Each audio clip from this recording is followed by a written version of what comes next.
8 prévus en un jour. Eh ouais, c'est les playoffs Gang, qui gang. commencent dans 2 jours. Si je ne dis pas de bêtises. Exactement, on s'installe. Et tout de suite, une petite série à analyser. Ouais, on enchaîne, à chaque fois on a déjà fait C'est, plein. messieurs, les guerriers de la baie d'Auckland, Les champions en titre, a.k.a. les Warriors. quand même. Hein, Champion on en titre, respecte. puis pas vite fait, quoi. Et pas qu'un vite peu, fait, quoi. exactement. Genre, voilà, quoi. Et les Spurs. Et en face, les mecs qui sont trop vieux. Les mecs qui n'avancent plus. Tu lui donnes une preview, le mec il est obligé quoi, sur Les les mecs- Spurs. Hein les mecs qui ont plus de genoux. Les mecs que personne ne respecte jamais. mais qui sont tout- Exactement, mais qui mais qui sont sont tout le temps toujours là. là. Toujours là, exactement. Donc Spurs Warriors. Oh, retrouvailles de finale de conférence. Mais cette fois, il n'y a pas Kawhi, il n'y a pas Ouais. Steph. Ah là, c'est compliqué. Comme d'habitude, on présente juste un tout petit peu le menu pour que vous puissiez rentrer dans le flow immédiatement. On a donc, pour commencer, la petite dynamique un petit peu de fin de saison et comment est-ce qu'on débarque en playoff, ce qui s'est passé cette saison. Sur la régulière, ça a donné 3-1. Je présente juste. Ah, pardon. Et après, on est bon. Oui. C'est juste les petites dynamiques. Après, évidemment, on fera le point tactico-technique. Hein. Ouais. Un petit joueur à sélectionner. Ouais. Un petit pronostic. Ouais. Et après, on sera bon. Ouais, ça commencera à être pas mal. T'étais en train de me parler, Alex, de ce qui s'est passé cette saison. 3-1 pour les Warriors sur la régulière. 3-1, peinard. Il y avait même 3-0. Le dernier, ils l'ont lâché parce que c'est l'équipe Z. Voilà, bon. Non, Golden State joue, hein, de toute façon, contre San Antonio avec cet effectif-là. Pas trop en dire. On peut pas trop déduire grand chose de ces matchs de régulière, je trouve. Non. En plus, Kerr et Pop se trollent un peu souvent. Tu vois, ils sont là genre, la bise, on Ça prend se un verre de connaît- vin ça se connaît après, bien, ça se fait tout des ça. clins d'œil. Donc, du coup, on va plutôt s'intéresser aux dynamiques. Alors là, par contre, sur la dynamique, attention. Parce qu'on n'a pas tout à fait les mêmes équipes qui sont rentrées en playoff. Il y en a une, il y a encore une semaine, elle n'était pas en playoff. Il y en a une qui a dû lutter, Ouais, les Spurs.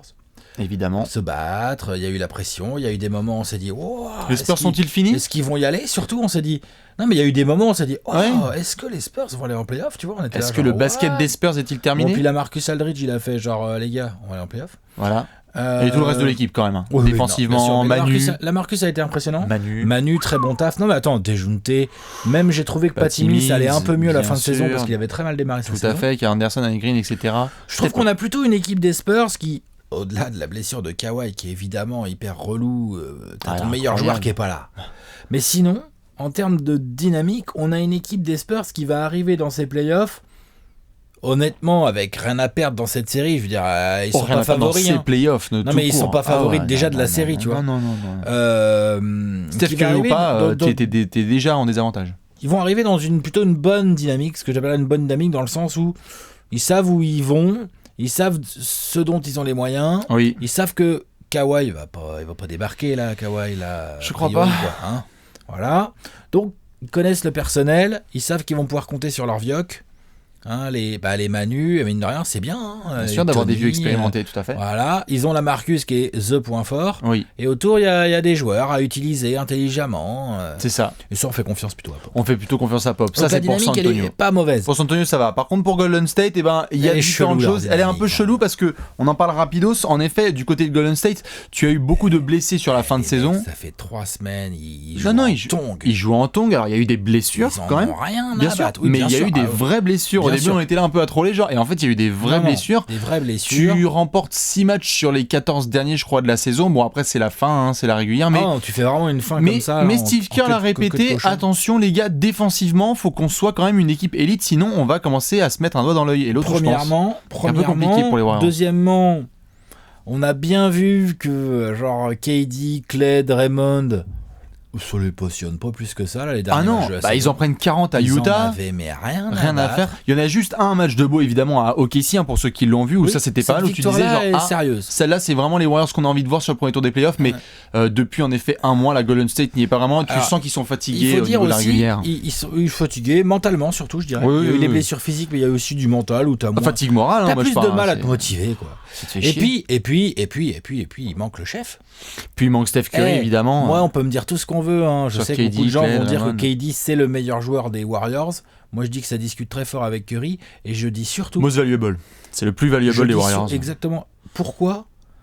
Parce que Curry, Ah, tu passes d'une Même attaque quand ils humaine à sont- inhumaine. même quand il s'en bat les noix, il peut enfiler des trois. Ça rigole Toute plus. ton attaque, Non mais, tout ton jeu, toute ton équipe, toute ton attaque, le rythme. tout ton rythme, tout, même parfois ta défense, parce que Bien monsieur sûr. fait quand même des interceptions. Et il y a plein de choses. En fait, Ça décale aucun poste. Enfin, voilà. si Draymond Green est clairement l'espèce de cœur un peu... Cœur, couille, poumon, évidemment. Des Warriors, le cœur, couille, poumon. Ce que j'appellerais je sais pas, l'espèce de guide spirituel, tu vois, pour moi, le représentant du Warriors basketball, putain, c'est Stephen Curry. Ouais, moi je pense que c'est juste Stephen Curry. Tout à fait. Je pense juste que c'est l'espèce de petite goutte de nitroglycérine, c'est-à-dire que si tu l'enlèves, c'est une très bonne équipe de basket, tu le mets, il devient inhumain. Donc c'est une petite goutte, c'est un gros flacon. Bien sûr, c'est un gros flacon, mais ce que je veux dire par là, c'est que c'est cette folie qu'il apporte qui fait que l'équipe après devient injouable. Bah, c'est autour de lui que tout gravite en fait, finalement. C'est ça. Donc, en fait, tu le vois quand il est pas là. Son attaque, je veux dire, Klay Thompson, c'est un joueur fabuleux. Évidemment. Hors du ballon, même avec le ballon. Kevin Durant, je veux dire, en attaque, il est monstrueux. Draymond Green, laisse tomber. Enfin, même les Quinn Cook, les Guadola, tout ce que tu veux et tout, machin. Mais quand il n'y a pas Stephen Curry, en fait, cette équipe, elle est tellement moins dangereuse. Elle est juste moins dangereuse, plus prévisible aussi un petit peu, alors que pourtant Steve Kerr fait du pur basket. Mais donc la dynamique des Warriors n'est pas forcément très très positive, c'est un peu compliqué. Elle est compliquée, elle est pas mauvaise, mais elle est pas aussi bonne que les 3 dernières années. Ouais, tu sens vraiment que Golden State a une seule envie, c'est d'activer le switch, comme ils disent. Hein. C'est d'appuyer un petit peu sur le bouton, genre ok, stop la régulière, maintenant on est en playoff. Que c'est pas si simple. C'est pas forcément un truc qui se passe aussi automatiquement, surtout quand tu joues contre une équipe appliquée comme les Spurs. Petit point technico-tactique. Tactico-technique, ouais, tout à fait. Allez-y, comme vous voulez, hein, hashtag Didier Deschamps. Ouais. Qu'est-ce que t'as pris, Alex, sur cette série ? Pour moi, ce sera le rythme. Le rythme de jeu ? Le rythme de jeu. La pace, la vitesse, si vous appelez ça comme vous voulez. Si ça commence à galoper, Stephen Curry ou pas, si ça commence à galoper... Non, tu peux pas. Si ça commence... Tu peux pas tenir. À avoir une pace supérieure à celle que les Spurs aiment bien... Ah, c'est... Ça va aller trop vite, ça va être trop chiant. Et on l'a vu, hein, les Spurs, ils sont vraiment capables, quand ça joue lentement, de bien jouer, bien sûr. Donc les Rockets, ils ont réussi à ralentir. Ils sont capables de bien jouer, de ralentir. Donc les Spurs ont tout intérêt à casser le rythme de cette série, à utiliser intelligemment leur temps mort, je fais confiance à Monsieur Popovich, à utiliser intelligemment leur possession, sauf si t'as une contre-attaque évidente, mais sinon... Tu joues demi-terrain, tu construis, tu poses, à défendre le plus dur possible comme ils savent très bien le faire et collectivement pour casser le rythme. Et en plus, leur grosse chance, c'est qu'il n'y a pas Curry. Il n'y a pas ce mec qui, quand ça manque de rythme, tout d'un coup, il monte la balle à 1000 à l'heure, mais en fait, il s'arrête à 9 mètres et il met une ficelle. T'as le truc relou, là. T'as le truc qu'aucune équipe peut vraiment défendre, en fait. Qui te met plus 100 km/h sur les match en une action. Ah, c'est clair, c'est relou. Et puis surtout, qui va te foutre le public en feu, qui va... T'as plus 8, puis en fait, 4 possessions plus tard, t'es à moins 4. Enfin, genre, tu vois, il n'y a pas ce mec, donc faut en profiter. C'est le rythme. Kevin Durant, il sait faire les choses, mais c'est quand même pas un gestionnaire de rythme comme peut l'être Curry. Non. Clairement pas. Par contre, ça va être un calvaire à défendre parce qu'il n'y a pas Kawhi, donc ça va être un calvaire à défendre pour les Spurs, Kevin Durant. Mais le meilleur moyen de le défendre, c'est de faire en sorte qu'il ait le moins d'espace possible. C'est ça. Donc demi-terrain déjà. Donc le rythme. On en revient toujours au même truc en fait. Donc c'est le rythme que tu vas surveiller le plus possible. Je veux dire, plus ça sera lent, plus les Spurs auront d'éventuelles chances de sortir leur épingle du jeu. Et plus ça sera rapide, plus ça sera la merde. Je suis assez d'accord. On l'a vu plein de fois avec les Spurs sur le rythme de jeu. Dès que c'est joué un petit peu demi-terrain, ils sont plus avantagés, c'est sûr et certain. C'est mieux pour eux, parce qu'en contre-attaque, attention. Bien sûr. Un peu compliqué. Eh bien, écoute, moi, je pars sur le banc de Golden State. Alors, vous l'avez vu, il y a pas mal de blessés. Donc, on l'a dit, ça décale certaines choses. Il y a des gars qui sont là, qui sont pas là. Il y a Quinn Cook là qui est arrivé, qui s'est bien intégré. Il y a eu des petits pépins de blessures à droite, à gauche. On n'a pas pu non plus compter tout le temps sur du Sean Livingston, sur du André Iguodala, sur du David West. En fait, je pars juste du principe suivant. Golden State veut évidemment aller le plus loin possible et qu'elle ait la bague. Pour que tu puisses faire ça et bien assurer ton premier tour, je dis pas que ça va dépendre du banc pour battre les Spurs. Attention, je dis juste que si tu veux commencer à préchauffer, ne compte pas uniquement sur les titulaires pour faire le boulot. Tout à fait. Parce qu'au tour suivant aussi, tu vas devoir peut-être, il y a une équipe que tu vas devoir aussi croiser qui va être bien taquine. On verra. Mais ça, ce sera dans d'autres previews. Mais donc pour le coup, en fait, j'attends beaucoup les vétérans. David West, André Iguodala, Sean Livingston, ce sont des mecs qui doivent Zaza sur le bord. Après Zaza, faudra voir comment est-ce qu'il est utilisé dans le 5 par rapport sur la Marcus déjà un petit peu. Non, bien sûr, mais tu vois par rapport au remplaçant, est-ce que ce sera un titulaire ou un remplaçant En fait, c'est juste tu vois notamment les Spurs, ils ont leur 5. Tu regardes les 2-5, Golden State a l'avantage en termes de talent évidemment. Évidemment. Mais par contre sur le banc, souvent Pop arrive à faire des rotations avec des Manu, avec des gars à lui, des Bertans, etc. Si le banc de Golden State tient le regard et même dépasse celui de San Antonio, il n'y a pas de série. Non, il n'y a pas de série. Et donc j'attends ça de la part des Warriors qui veulent expédier cette série. Oui. Selon moi.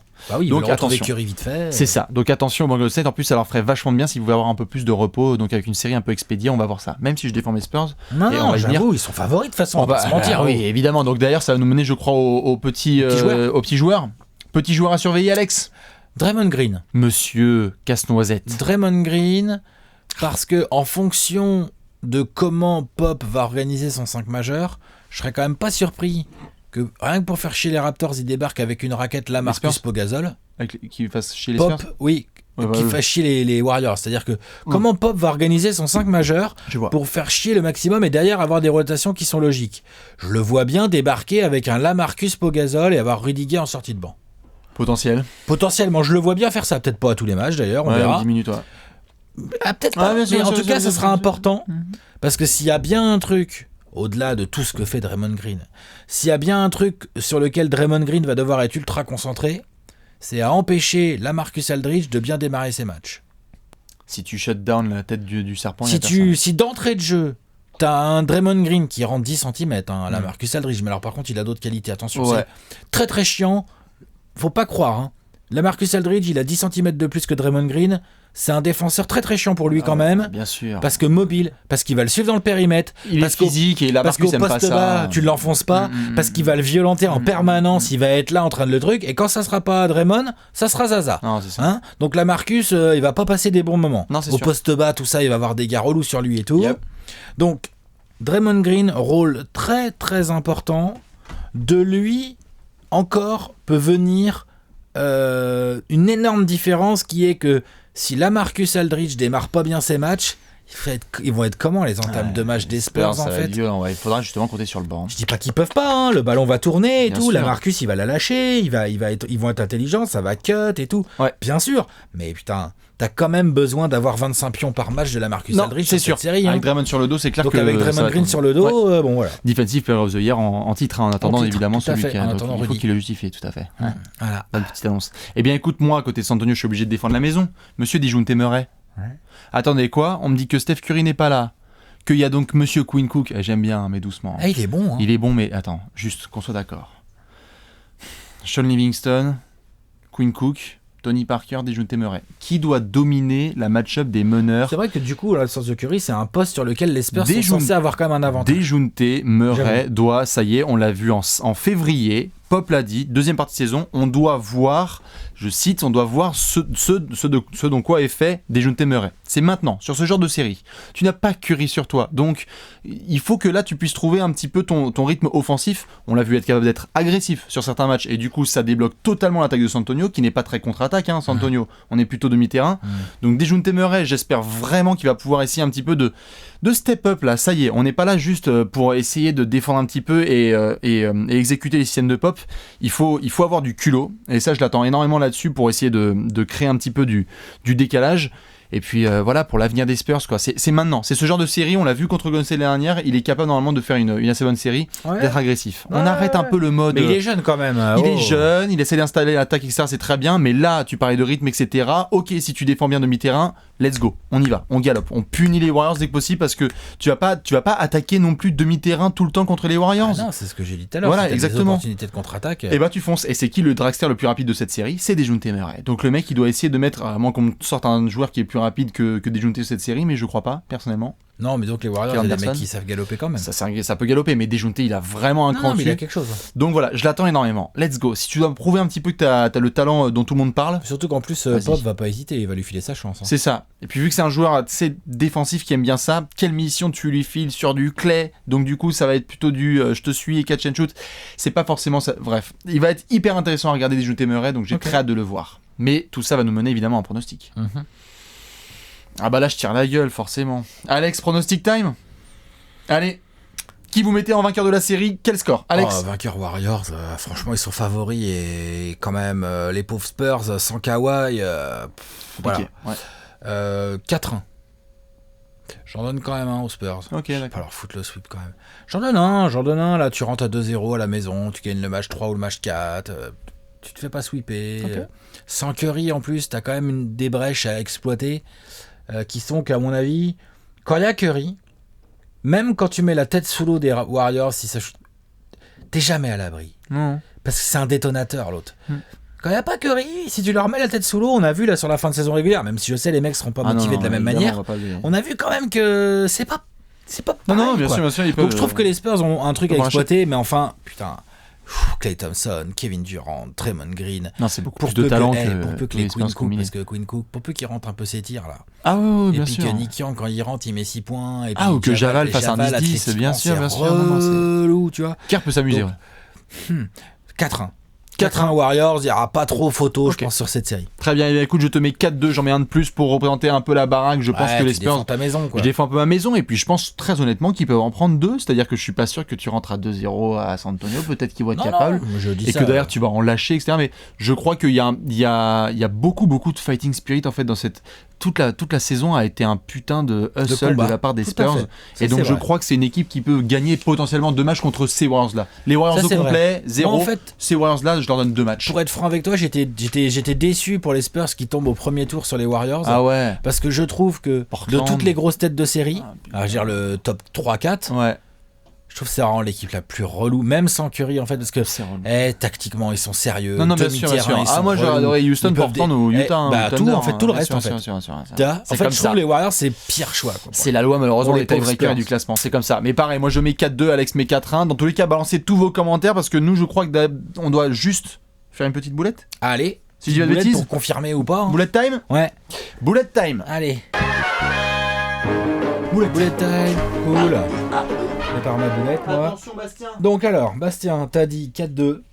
Oui. Moi j'ai dit 4-1. Warriors tous les deux. Ça va être compliqué ça, donc, si je mets ma boulette, il y a 4-1. Si tu mets ta boulette, il y a 4-2. Oui, monsieur. Et si on rate tous les deux nos boulettes, ce qui est souvent le cas, les Spurs sweep les Warriors. Exactement. Vous savez. Exactement. Hashtag TTB, trust the boulette. Alex, let's go. La parole aux experts. Allez, il faut que ça rentre. Mais ça fait 2 fois que tu fais gamelle. Ça ne veut pas. Allez, les Spurs, on va respecter ça. Ouf, non. C'est un peu court. Un peu comme les Spurs. J'ai essayé de mettre le poignet, mais non, là, ça finit malheureusement en shoot un peu court. Ok. Bon, normalement, on est assez d'accord quand même sur le pronostic. Donc les Warriors devraient passer. Les boulettes ne mentent pas. Mais normalement, quand même, dans la réalité, les Warriors, ça devrait gérer, évidemment. Écoute, ils sont favoris. Dans tous les cas, balancez tout au pronostic. On enchaîne. 8 prévus en un jour. À tout de suite pour le prochain preview. Ciao.